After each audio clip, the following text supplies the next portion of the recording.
Well, it is 10 o'clock. I want to thank everyone for joining the third and final part of our Developing Meaningful Online Teaching module. It's been a good journey these past couple of weeks. We were talking about it right before everybody joined, kind of how much fun that we've had putting this on.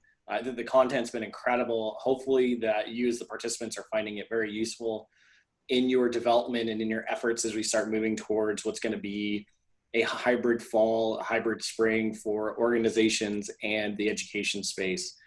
Once again, my name is Brett Josephson. I'm the Associate Dean for Executive Development. I'm very happy to help support and sponsor Ghania and Nada in this effort, and to thank them so much for how much time and effort they've put into doing this for us and putting out this content. I do want to let the audience know, you should have received in the confirmation email from my staff, the previous webinars are now up on the Mason Executive Development YouTube page. So go ahead and check them out there if you want to go back and review any of the content. We also have the other videos from the, I think, 14 or 15 other webinars we've done over the past several months, related mostly to industries, not so much to education. We do have one with a bunch of K through 12 superintendents and principals, but not in the tactical delivery of content. But go ahead and check it out. There's some really good stuff, really useful insights from people. So with that, I don't really have a lot to say other than to thank Ghania and Nada for this, to thank the audience for continuing to stick with us and being a part of this series. If you want more of this, please, shoot me an email, reach out to us, let us know. We're happy to try to get as much as we can in the next couple months out there in terms of these really, to me, important series. So with that, Nada, let me turn it over to you and let you take it from here. Thanks, Brett. Thank you, everybody. Thank you for joining us again. I hope you could see the screen. And as Brett mentioned, you should have received an email with the recordings of the first 2 webinars. So check them out if you did not have a chance to attend them.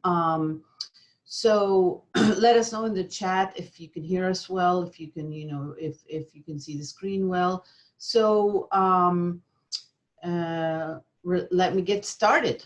Okay, so I'm Nada Dabbagh. I am I'm a professor and the division director of the Division of Learning Technologies in the College of Education Human Development at George Mason University in Fairfax, Virginia. And I am Ghania Zgheibfor. I'm an assistant professor of instructional design and technology at the University of Balamand in Lebanon. I'm also the MA instructional design program coordinator and the George Mason University alum. Yay, great. So what we're going to do today is talk about meaningful online learning assessment techniques and strategies. Before we get into that, I just want to recap very quickly what we did in the second webinar, which was about using technology to support meaningful online learning instructional strategies. So I'm going to do a very quick, brief overview of this meaningful online learning design framework. I need to find a better word than mold, because mold doesn't really mean a very positive thing unless you think about it as someone, molding or molding a sculpture. But I need to find another acronym for this framework. But I'm going to just briefly go over what we covered in the last webinar, and then turn it over to Ghania to start us out in talking about the different types of assessments and techniques that we do in meaningful online learning. That's objective 2 on the screen that you see right here. And then we're going to go into providing very specific examples of meaningful online learning assessments using technology so that you can use those in your own courses or lesson plans. So let me just start very briefly with this recap.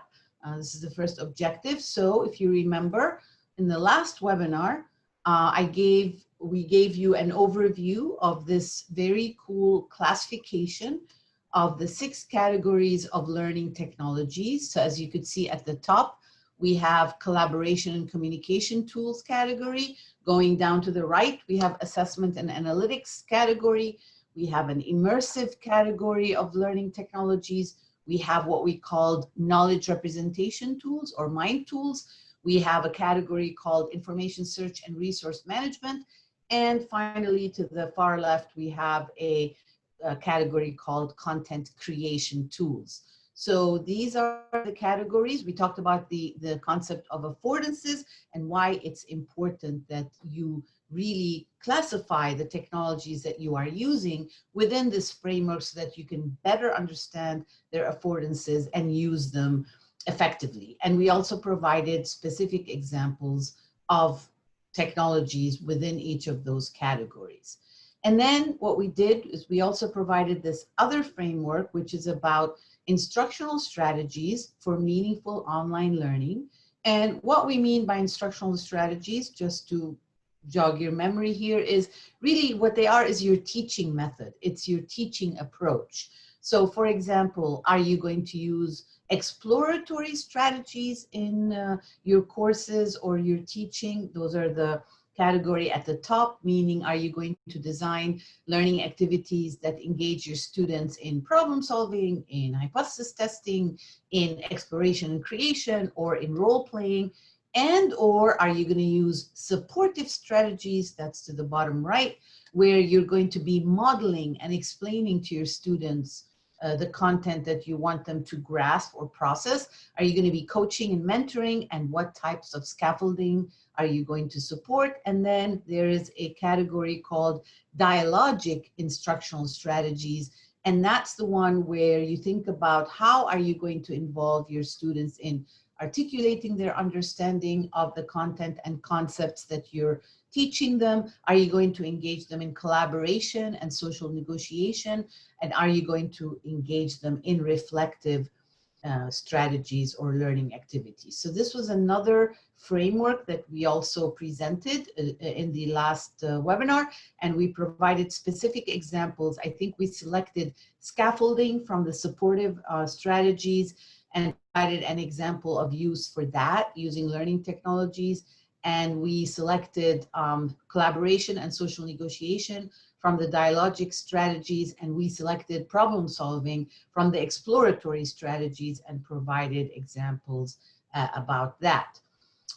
So the last thing we did, how we ended the webinar last time, was with this MOLD framework. This is what I call the Meaningful Online Learning Framework, and sort of this gives you brings in the 5 principles, if you remember from the first webinar, and those are the 5 principles that you need to keep in mind, the theoretical principles that we want you to keep in mind as you design, as you become a designer of your online learning course or online teaching. Those are the active, the intentional, the authentic, the cooperative, and the constructive. So we want you to keep these principles in mind so that you can, develop learning environments that are meaningful for your students. And then within this circle, you could see the triangle, and we talked about that last time. This triangle has 3 components. The one at the top is called learning technologies. That goes back to that classification that I provided a few minutes ago. And then you've got another component on the bottom left-hand side called the instructional strategies. And those would be the 3 categories that I just talked about: the dialogic, the exploratory, and the supportive. And then there's the learning activities on the bottom right corner of the triangle. And this is actually how you implement the meaningful online learning principles. Like, what types of instructional strategies do you use, and what types of learning technologies do you use in order to make this alignment resulting in a meaningful learning activity for your students? So the design becomes, you sort of are adopting a more intentional, a more deliberate process. So as teachers, you become designers, or as faculty, you become designers. You have to put your design thinking cap on and take into consideration all these moderating variables that go into designing effective online learning environments. So you need to look at the technology affordances, you need to look at the instructional strategies, you need to look at the 5 principles of meaningful online learning, and then you need to sort of form your own alignment of these factors in order to make sure and ensure that your students are learning effectively and meaningfully, and that the end result is not just, you know, emergency remote teaching, and you're not just kind of moving everything that you've done in a face-to-face environment into an online space. So this is my recap, and now I'm going to turn it over to Ghania to talk about the types of assessments. Thanks, Nada. So the next slide. A very important step in designing any form of instruction or training is to align the learning objectives or the learning outcomes with the assessments and the instructional and learning activities. And this process is referred to as backwards design. Those of you who are in the field of instructional design are, of course, familiar with this model. This model, which was established by Wiggins and McTighe in 1998. This model suggests that there are 3 steps or 3 stages in designing instruction. As an instructor or instructional designer, first you need to start with the end goal in mind. That's why we call it backwards design. The end goal means establishing your learning outcomes, your learning objectives, thinking about what you want the learners to know by the end of your instruction. Second, you determine the criteria by which you're going to assess the learning outcomes and objectives and whether they were achieved. And this is what we refer to as assessment. And the third one, you plan the learning experience that will facilitate the learner's attainment of the desired knowledge and skills. And these are the instructional strategies that we presented in the previous webinar. And these instructional strategies do guide the learning activities. They are illustrated by the actual online learning activities that your learners have to complete.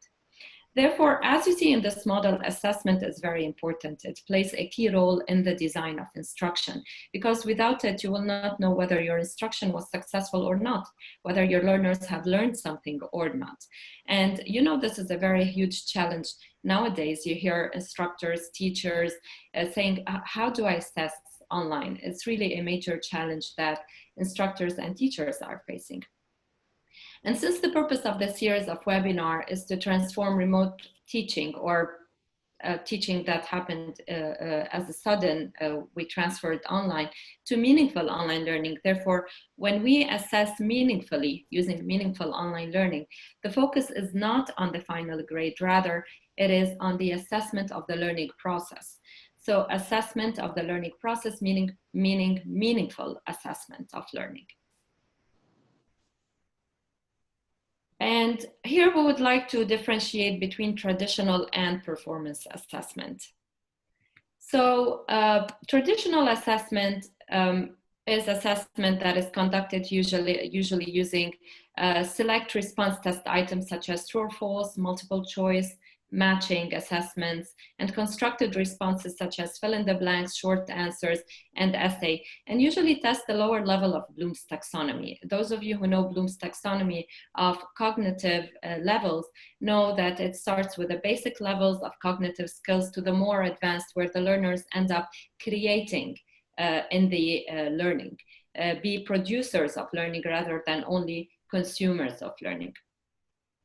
And the issue with traditional assessments is that they yield themselves to a lot of cheating, and that's why many institutions have invested in online proctoring system to try to reduce cheating that takes place online.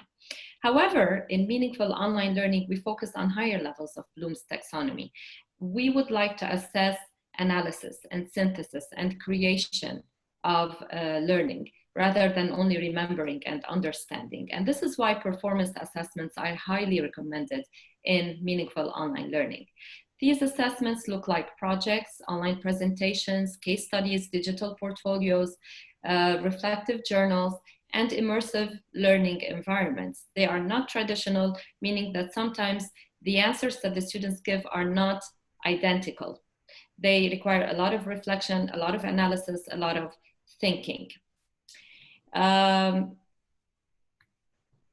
Nada, please, the next slide. I would also like to point the difference between formative and summative assessments. Those of you who have been conducting assessments might know that there are two types of assessments, the summative assessments and the formative assessments. Summative assessments usually, these are assessments that happen at the end of a unit, at the end of a lesson, and they assess the whole learning, whether the objectives have been achieved. They are usually graded and designed as an evidence of students' learning. However, formative assessments, these are assessments that help us determine what next to do. They serve as checkpoints during the instruction to tell us if the learners have achieved chunks of information in the learning process and how to proceed after this. These are usually not graded and done during the teaching. In meaningful online learning, we recommend the use of formative assessments because they usually are part of the learning. They serve as a learning tool as well as an assessment tool, but we also recommend using summative assessment in a meaningful way. And what do we mean by this? Projects, portfolios, and journals are highly recommended. These are performance assessments. So instead of doing final exams and final tests that are multiple choice or true or false or fill in the blanks, we recommend assessments, summative assessments such as projects, portfolios, journals, where the learners receive several rounds of feedback, which breaks down these assessments into formative and transform the assessment to a learning tool. So assessment no longer becomes a mean to an end, to a grade. Rather, it is a learning process where the learner receives multiple feedback and produces an outcome and a product rather than just fill in the blanks and check answers. Formative assessments are usually done within the learning using several technologies that you can use, and they keep the students engaged. We will be talking about these shortly. Thanks, Nada. The next slide. So who does the assessment in MOL? It's an important question because in traditional face-to-face teaching, most of the time, the assessment is done by the instructor. However, in meaningful online learning and in good, effective online learning, assessment is done by multiple assessors. And this means assessment could be done by the learner himself. It means self-assessment. It could be done by the instructor when the instructor puts a grade. It could be done by peers, could be peer-driven. It means students assess each other and give each other feedback. And it could be group-driven, meaning that when students are doing group work, students as well can reflect on each other's performance and provide feedback and assess each other as well. Of course, using checklists and rubrics that we will be talking about shortly. Here's a table of different types of assessments that you can do in an online learning environment. Quizzes, of course, we said that quizzes do not really yield themselves to meaningful online learning. However, if used moderately, of course, they can tell us where our students stand. Digital portfolios, student response systems, projects, online presentations, and rubrics. We're providing also corresponding technologies that you can use in each of, with each of these assessments. We also provided a QR code of a web link that's really, that I find really helpful when you want to differentiate your use of technologies in doing formative assessments. You can find really cool tools there that you can use and test out in your classrooms. If you have your phones, you can scan the QR code, it will take you to the web page. But we would also like you to take a look at the slide and tell us what types of assessments you've been using in your online teaching or courses. I'm going to initiate the poll. So what types of assessments have you been using in your online teaching or courses? Yeah.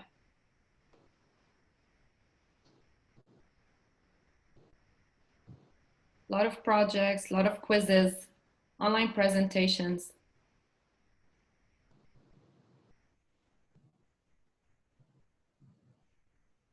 It's good to use a variety and not stick to one form of assessment. I see the majority as the results are coming out. Quizzes, projects still. Okay.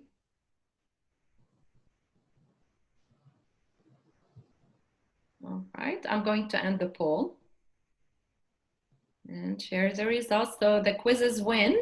Okay, great. I hope that this presentation will give you an idea about alternative forms of assessment that you can use in your online courses.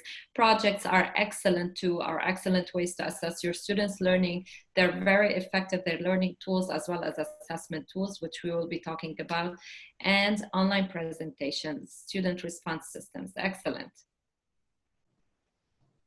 Okay, and now I'm going to turn it over to Nada to talk to us, to start sharing with us some examples of meaningful online learning assessments.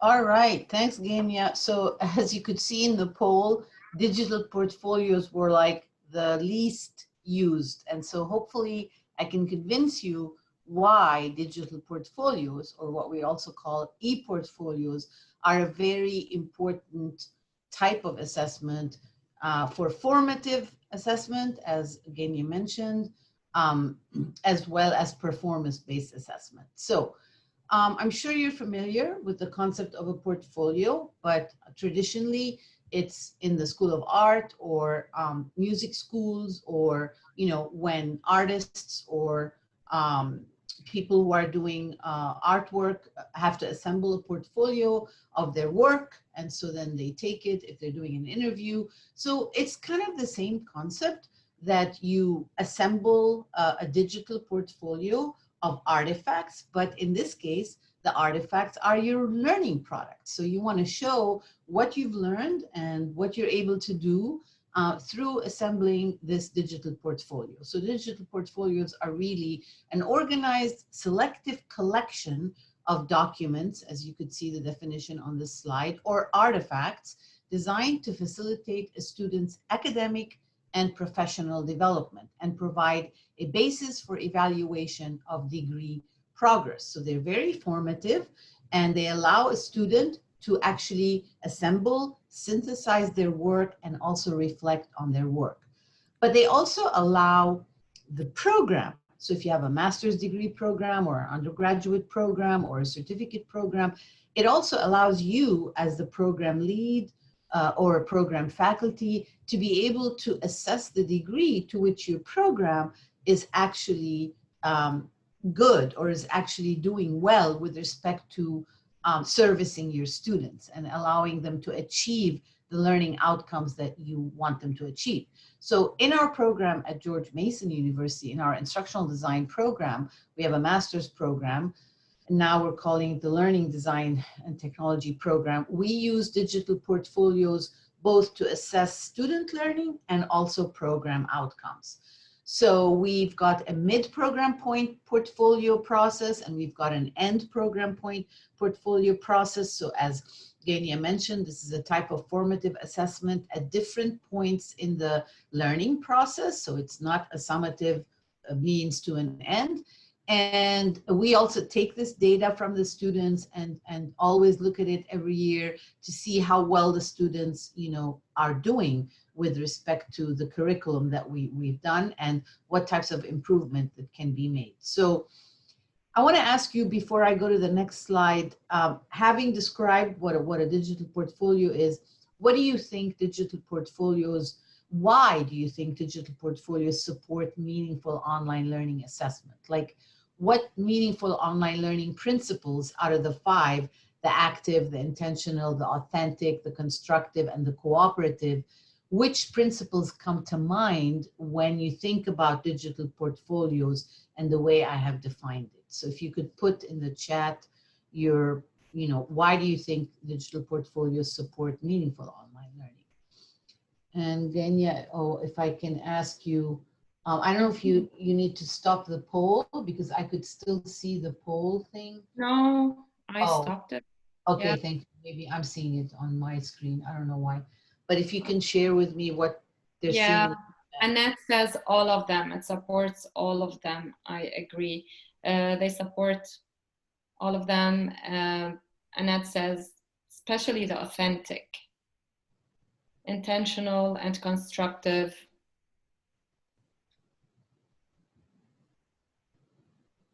Okay. Great. Yes. So I think intentional, active, and constructive are really sort of the highlights here, because the student is actually intentionally creating a portfolio. And I'll show you some examples in a minute. And they're engaged in active learning. They also support peer feedback, instructor feedback. So the cooperative or collaborative principle may not be as prominent in digital portfolios.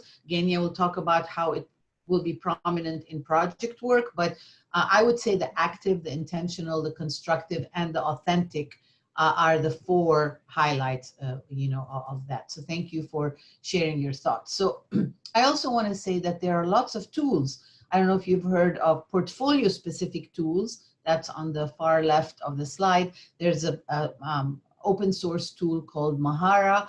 There's a tool called Degreed, or a platform that one of you mentioned in the last webinar. There's a VIA or Watermark, which we use in the College of Education as a means for also assembling students' work for accreditation purposes. There's EduBlogs, a lot of blogging platforms support portfolio development. And then of course there's non-portfolio specific tools like Wix, Weebly, and Google Sites that our students also use to create portfolios. So let me ask you here, which category of tools, as you could see on the slide, would you place these portfolio specific and non-specific tools? Which category would you place them in? Just put that in the chat.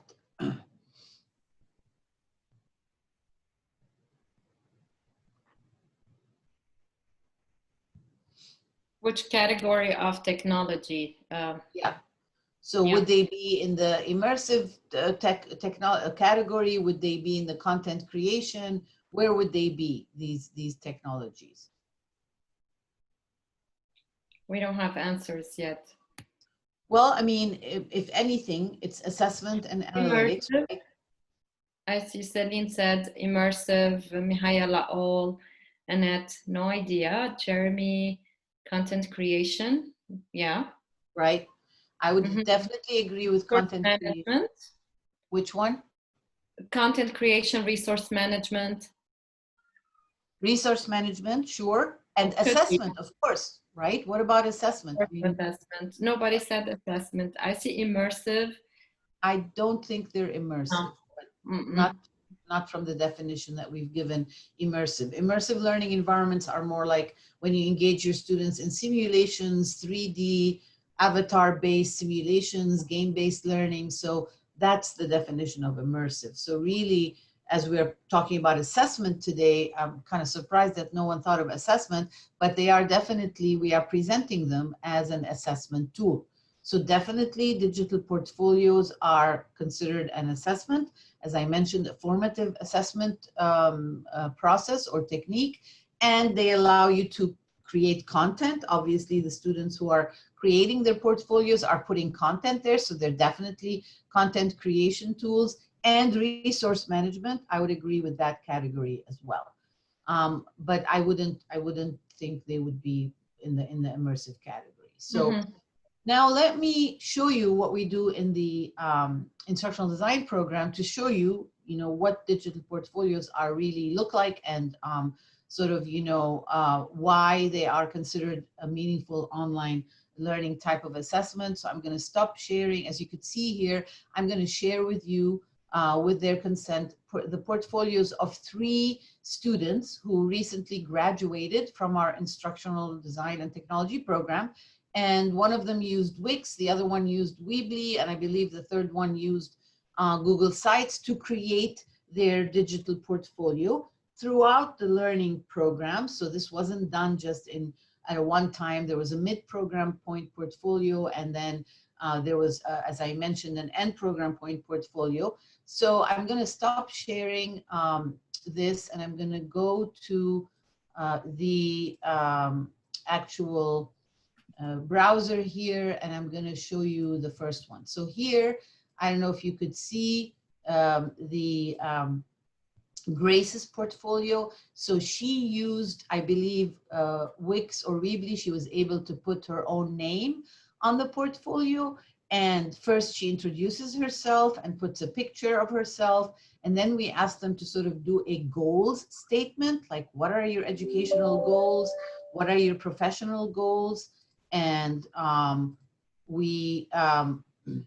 sorry about that. Okay. So we asked them to put just a brief statement about their educational goals and their professional goals. We asked them to provide a resume in a resume, a presentable resume format, because, they're going to be applying for jobs. We asked them to list all the courses they've taken in our program. And for each course, they put an artifact. So you could see here the next link is artifacts. So they put their best work forward, and it's very technology oriented. So they get to learn how to use the different technologies to present their portfolios and have a digital presence. So this is an example of an artifact that Grace created for a course called Web Accessibility and Design. And then we ask them to also try to relate their artifacts to the IPSTP standards, which are the accreditation standards that we use for our program. We use the International Board of Standards for Training, Performance, and Instruction. So very quickly, this is Katrina's the digital portfolio. So as you could see, she decided to use a different format here, and we don't want to pin them into a specific template. So we ask them to, be creative about it. Again, digital portfolios are creative. They show their graphic design skills. They show their creative skills. So she has also a little bit about her, what she does, what her specialties are. And then she also has goals. So we give them a general format, tell us about your career goals, tell us about your educational goals. We also ask them to, give the resume. So here she has a very creative way of, viewing her resume. So if you click here, you could see a more professional resume in a PDF format that's downloadable. If somebody would like to see it in print format, again, we ask them to list their courses, their coursework, and link each course to the actual syllabus of the course and the objective of the course. So you could see a link to the syllabus here. And again, they give us their best artifacts. So this is their best forward. What did she do in a course that we taught about mobile applications and how to design mobile application prototypes? So she shows the deliverable for that course. And more importantly, she also reflects. I forgot to mention that. We ask them to reflect on every artifact that they did in their classes. So as you could see, we don't do exams in our master's program. We don't do multiple choice. We don't do summative assessments. We ask the students to actually create a digital portfolio and then reflect on the artifacts so that they can, see how well they learned the skills and be able to articulate their understanding of their creations. And finally, this is a portfolio for Erin Morris. And she's also very creative. I think she used Google Sites, as you could see from the URL at the top. So she used Google Sites and she used a different template. Again, she has her resume, her personal goals, the course list, the artifacts, and then she has, in the end, we really ask them to do a big reflection about the entire learning in their entire program. So we can download this as a PDF, but we ask them to reflect about their understanding of the field of instructional design. We ask them to reflect on, she's talking about the ADDIE model. She's talking about what she learned about learning outcomes, backwards design. So they spent quite some time talking about what they learned in each of the courses based on the artifacts that they created. So I hope this gives you an example of what we mean by portfolio development. And again, it is a form of assessment. As I mentioned, it's a form of formative assessment and it's a performance-based assessment. So now with every assessment, as Ghania mentioned, or with most of the formative assessments that you're doing, you also need a rubric. So we have a rubric, a digital portfolio rubric, that we use to evaluate the student's portfolio. So we evaluate it as an instructor, And we also ask your peers to evaluate it as your student peers. So as Ghania mentioned, formative assessments or meaningful online learning assessments involve not only the instructor who's doing the assessment, but also your peers, the student peer, the student themselves. So there's self-assessment, there's peer assessment, and there's instructor assessment. We use the same rubric, and as you could see, this rubric has 7 criteria in the first column, 7 criteria, and then we've got a simple scale, you know, fully meets expectations, that's at the top, partially meets expectations, or does not meet expectations. And we define each of these criteria. So the selection of artifacts, the student annotation, the navigation, the design of the portfolio, the page design, the use of multimedia, the writing mechanics, and the student reflections. So as you could see, we have also a rubric that allows us to evaluate the digital portfolios. So I hope this has given you a good idea about how to use digital portfolios as a type of formative and meaningful online learning assessment. I am going to now, because of time, before I go and do the reflection journals, I'm actually going to turn it over to Ghania to talk about online projects. And if we have time, I will go back to the reflection journals. I think we do have time, Nada. So I'm going to talk about projects and then turn it over to you. So online projects, well, projects in general, you know, they're done in face-to-face, and recently I've been talking to teachers and instructors, and they've been asking me, how can I do projects online? How do I get my students to collaborate? And it's very simple with technology that we have. Usually projects are a type of performance-based assessments, and they involve teamwork and an end product, usually based on the learning objectives that you're trying to achieve. And this could be engaging your students in a variety of activities, such as developing games, designing virtual science fair, creating an awareness campaign, or any product related to their subject or to a lesson. Students usually present their projects online through an oral presentation, or they submit a report, or they design a poster in order to present the work that they have done. Whatever the product is, online projects involve learners in all the principles of meaningful online learning. This is the strength of online projects. They're active, they're intentional, they're cooperative, which is a basic element of online learning, as we talked in previous webinars. They're constructive, and they are authentic. Most of the projects can be, as I said, completed collaboratively online. I usually like to use wikis for all projects. Wikis are technologies that do support collaborative learning and communication and co-creation of work, or in other words, collective intelligence, where students are thinking together, co-creating and producing work. Usually, there are some wikis that are standalone wikis, and my favorite one is PBWorks. I've been using it with my students and highly recommending it to teachers in trainings.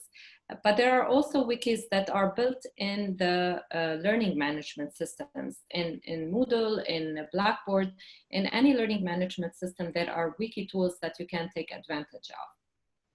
Another wiki tool is Wikipedia, that we all use online, which is the information in Wikipedia is co-created and designed by any user, anyone who has who can log in to create an account on Wikipedia can edit and add information to articles there.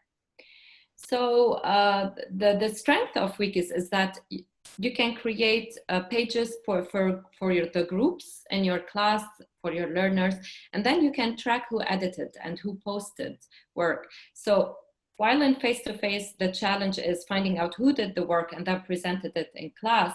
The strength about online wikis is that you can track by history who posted what. So the group work is clear. You can tell who contributed and who did not. Other tools that students can use in order to collaborate on a project are synchronous video conferencing tools such as Google Hangouts, Skype, Zoom. So in addition to the wiki, online wiki, they can also collaborate on their own time. Like any performance-based assessment, projects require rubrics, just what Nada was talking about earlier. For digital portfolios, you need rubrics. Also for any project, whether face-to-face or online, there needs to be a rubric that grades you, to use to grade your students, and so that they grade each other as well. So here's the template of a rubric that can be used in collaborative projects for peers to evaluate other team members' contributions to their projects. So this is something I always do in my courses.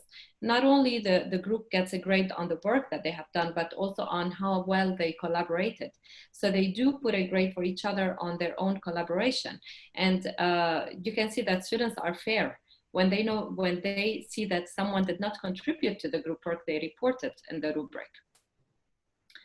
Another form of assessment that I like to use a lot in my classes is student response systems, which are formative assessment tools. As I was explaining earlier, formative assessments are highly recommended in meaningful online learning. They provide student engagement via interactive questions and response activities. They are very essential because synchronous sessions, live sessions, tend to be very boring if the teacher is talking one way to the students. So it's very important to engage them, have checkpoints during the lesson, during the explanation, and also find out what they understood or what they have not understood in order to build on it. Traditionally, these systems are referred to as clickers, but with the advent of cloud and smartphone technologies, these systems are much more used in online learning settings now. For example, if you're having a synchronous online session with your students, you can use, if you're using Zoom, you can use Zoom. If you're using WebEx, you can use WebEx polling. Microsoft Teams also allow polling, or even use a standalone polling tool, such as the one I'll be showing you in a minute. Here's a list, by the way, the word cloud shows a list of different student response systems that are standalone. So if you're not using a certain video conferencing tool that allows polling, these are some tools that you can use. But my favorite one that I use always in my class is Poll Everywhere. Nada, the next slide, please. So, because Nada is sharing now and controlling the slides.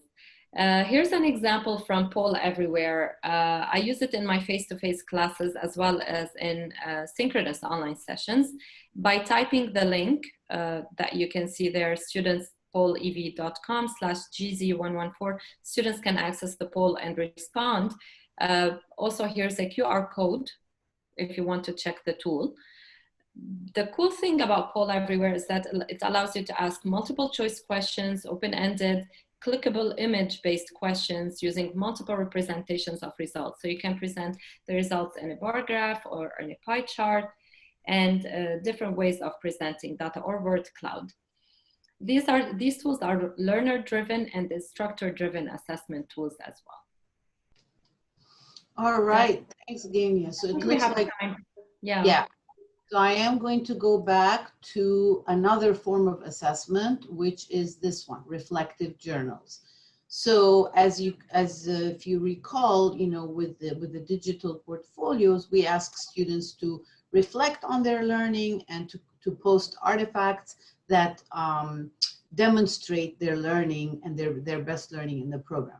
Another thing that I do in my classes is what we call reflection journals, or the technological term blogging. So I ask my students to, depending on the content, if it's a really dense content or high level content that I really want them to process. So I ask them, I use WordPress, and at George Mason we have sort of a link to a specific WordPress site for each one of our courses within the learning management system that we use. We use Blackboard at George Mason. And also, by the way, we are now testing a new digital portfolio tool that is embedded within Blackboard as well. So they're putting in a new digital portfolio tool.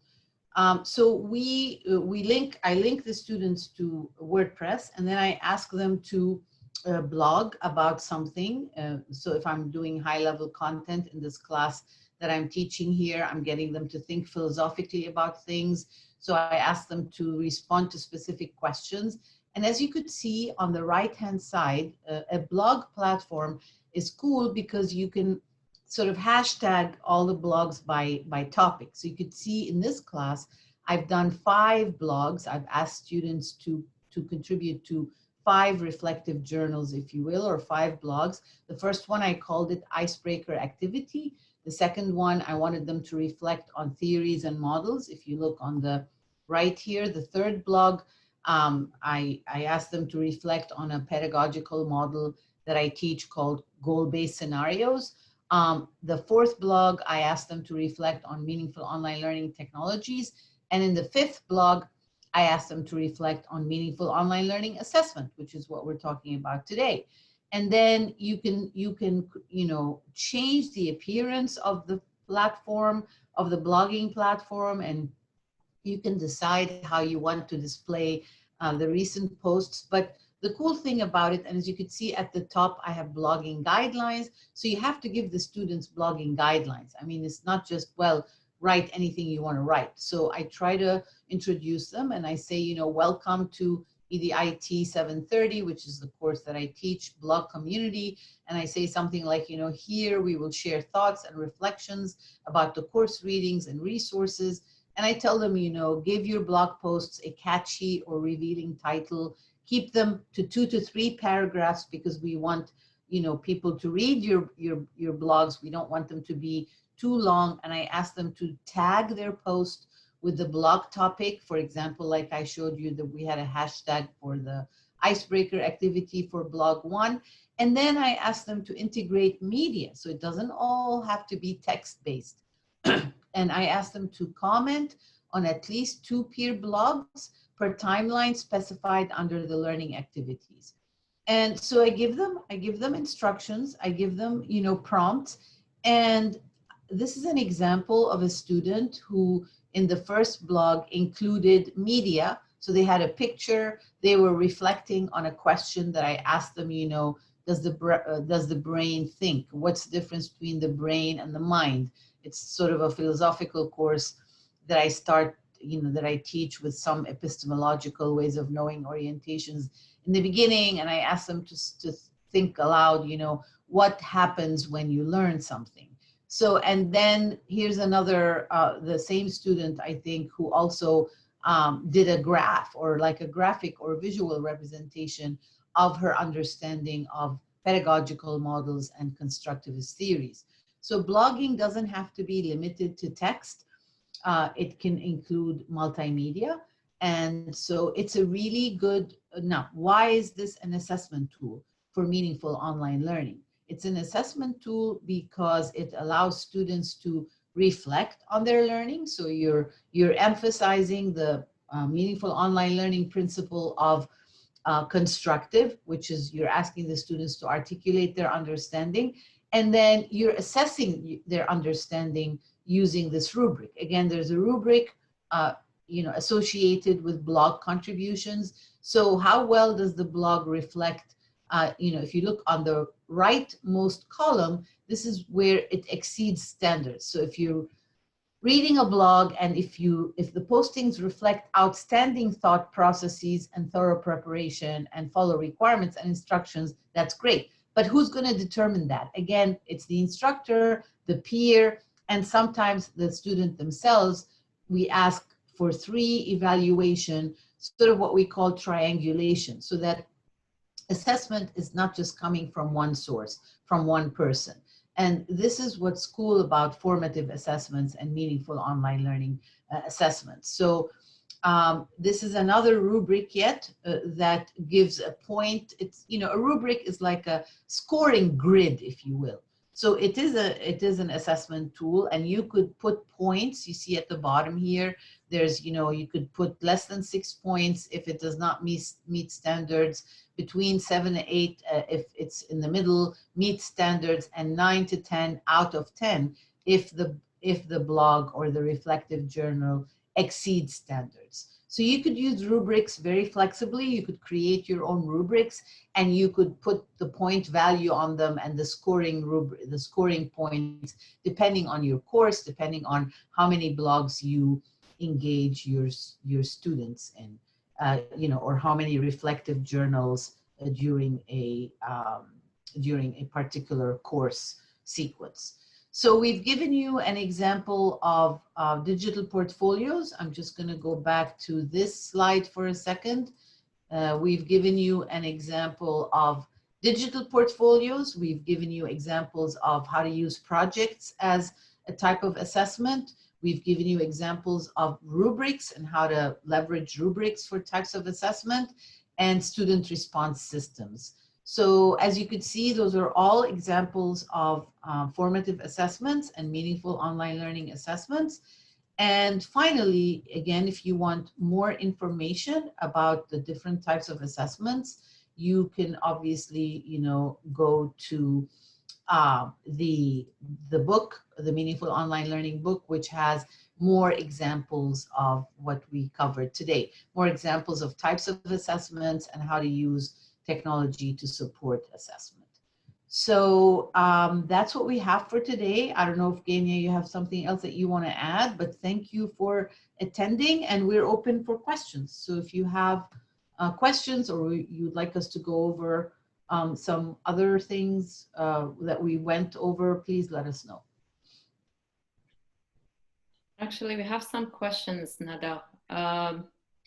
The first one is how technology for assessment could be related to types of instructional strategies. Excellent question, actually. Excellent question.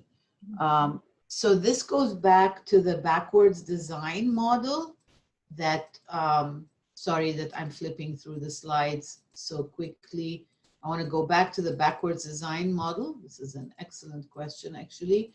So this is it. So when you're designing your course, right, you're looking at the learning outcomes of your course, and are they at the high level of Bloom's taxonomy? Are they at the remembering and understanding level? And obviously, what we're talking about in this webinar is more at the high level. So we are advocating, if you will, you know, engaging your students with high level learning outcomes. So if you're familiar with Bloom's taxonomy, you know, we want you to engage your learners in evaluation, analysis, and creation. So those are more like the critical thinking skills. And so if you do that, you have to align the learning outcomes with the types of assessments that we are talking about today, which means you need to create formative assessments and you need to create meaningful online learning assessments. And then for the instructional strategies, then your teaching method has to be related to meaningful online learning. So you can't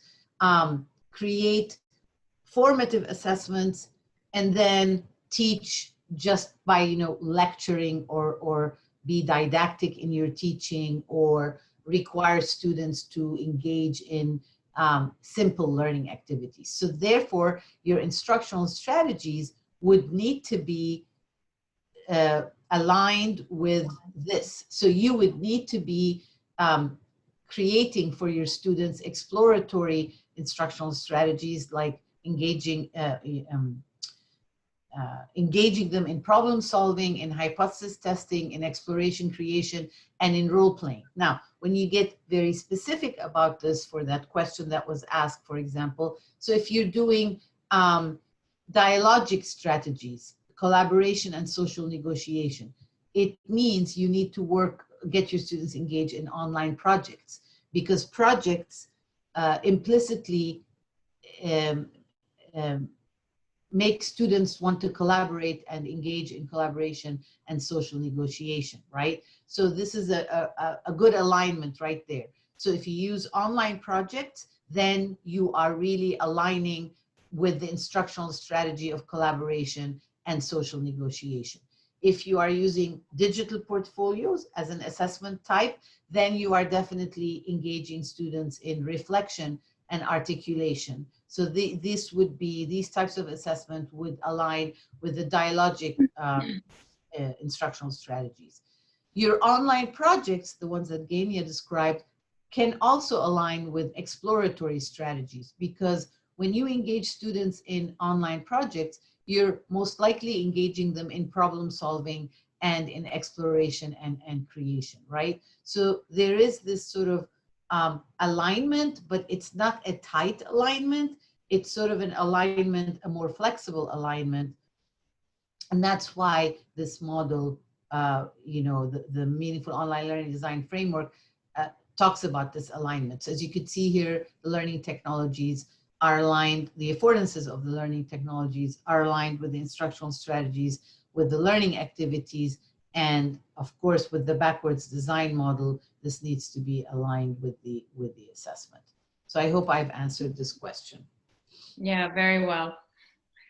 We have 3 other questions from an attendee. How do portfolios fit into a science class?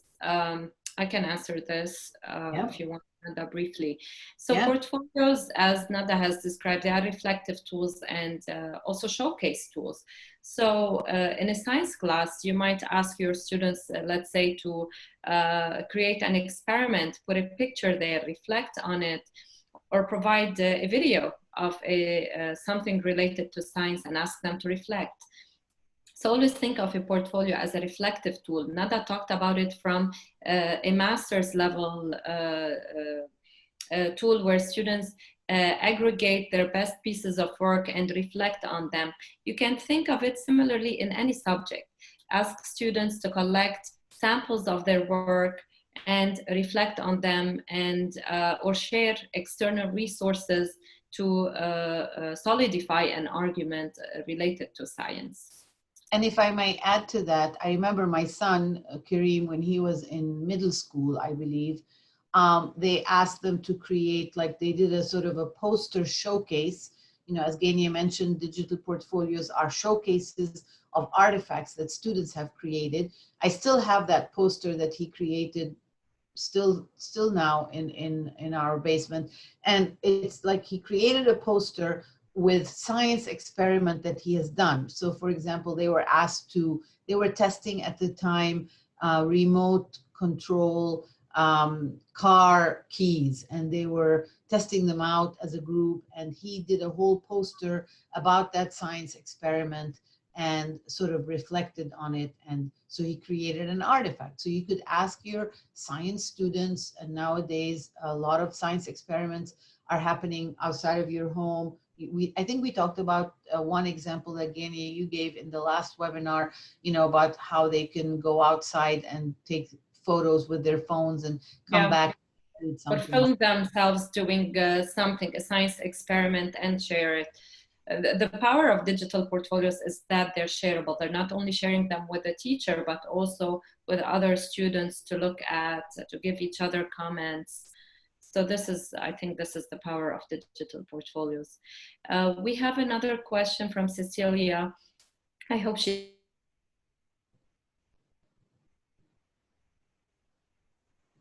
We lost you, Ghania.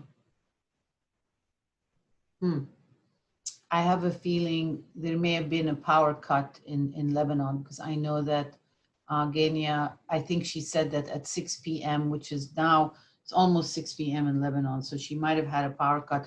Brett, can you see that question in the chat? I can. I think it was Cecilia who said, do you tailor your rubrics to match learning outcomes of the course and level of learning? That's a great question. Actually, not. I tailor the rubric to match the learning activity. So the expectation of the digital portfolio, what I'm asking them to do, like for example, your goals and reflective statements and putting up, I showed you that rubric, you know, I designed the rubric really addresses the presentation of the digital portfolio and the artifacts and also the reflective statements. Now, it's not so the rubric is really aligned with the assignment, if you will, or the type of assessment.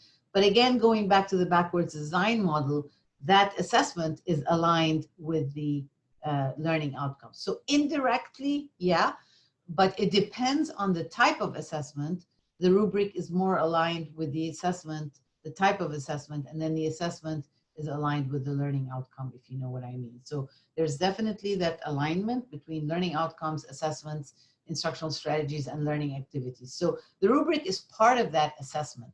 And so it's more aligned with the type of assessment, but the assessment is aligned with the learning outcome. Yep. So I Sorry, hope, I oh, got you, disconnected. There's one yeah, last question, Nada. Maybe we can answer it briefly. From Jeremy, do you recommend that peer evaluations be anonymous or named in the online environment? Hmm. Well, Well, it depends.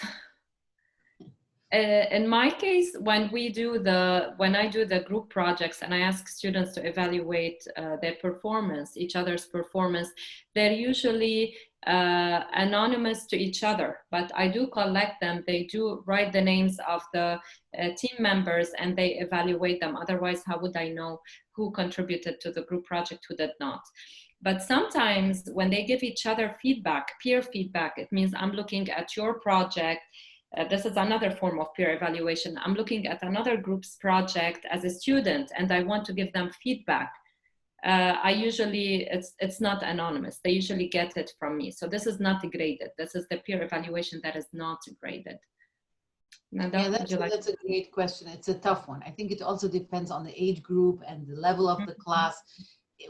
In my classes, never. I don't make anything anonymous because I respect, I expect my graduate students to be open with each other and to be critical. And again, if the feedback is based on a rubric, they have to use the rubric to give feedback. And so I trust that they're going to literally use the rubric, the criteria of the rubric, to give the feedback. And I think students at the graduate level are pretty open to constructive criticism, if you will. Same thing when you do discussions. Like, I don't do the rating of the discussion post because that makes it very sort of superficial. And, I don't want to rate, like we do with Facebook or we do with all these social media platforms where you give it 5 stars versus 4 stars. I'm not, I don't have any. Either. Yeah. I don't recommend this because sometimes students might not have the netiquette and might rate each other low. But with the evaluation, it's different with the peer evaluation. Now, of course, you could have overall ratings, like when students do online presentations, I do have a scale that asks, I have 5 questions, on a scale of 1 to 5, how do you think this presentation? So they're really assessing the presentation and not the people behind the presentation. So I do ask them to rate on a Likert scale of 1 to 5, the content of the presentation, let's say, the degree to which the presentation aligns with the goals of the assignment, et cetera, and that's fine. But I'm not an advocate of anonymous, and I'm not sure. That's we should do more research on that and see how that's being supported or not. But okay. All right, I'm sorry, I have to jump into another meeting. So thank you all for listening. Ghania, did you? Thank you all. Thank you everyone for coming once again, and thank you Nada and Ghania. Really appreciate it, and we will talk about doing more of these in the future. So have a good day, everyone, and stay safe. Awesome. Thank you, everybody. You will receive the recording next week. And if you have any questions, I think we have our emails at the end. We just go there. I think Ghania put them on the last slide. So if you need to copy those down, but you probably know them by now. So we'd be happy to hear from you. Okay. Thanks, guys. Thank you. Bye. Bye, Ghania. Bye, Brett. Thanks, everybody. Bye. Thank you, Brett. Bye.